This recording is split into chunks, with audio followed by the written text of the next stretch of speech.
ఋషికొండలో నువ్వు చెప్పి hotel resort కార్యక్రమం అయిపోయిందా 230 కోట్లు 240 కోట్లు అది పొద్దు విశాఖపట్నానికి నిజంగా ఆనిముత్యంగా ఉంది.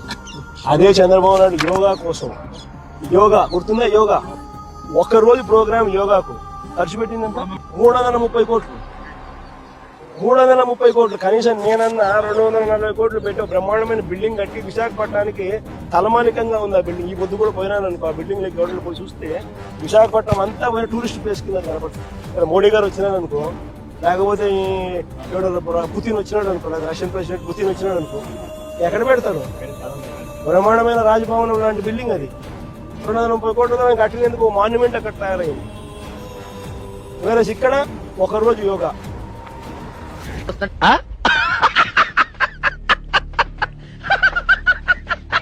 330 కోట్లు ఆవిరి దాన్ని ఏమంటారు? స్కామ్ కాకపోతే నా మాటలకి అయ్యే ఖర్చు పోయి మా మాటలకు ఎంత ఖర్చు పెట్టాను ఒకసారి మీకు అందరు కూడా ఏ ఉంది కదా ఒకసారి అమెజాన్లో పోయి కొట్టండి ఒకసారి మాట ఖర్చు ఎంత అవుతుంది వీళ్ళు ఎంత ప్రొక్యూర్ చేసినారని చెప్పి చూస్తే 50% తక్కువ ఉండే నన్ను అడగండి.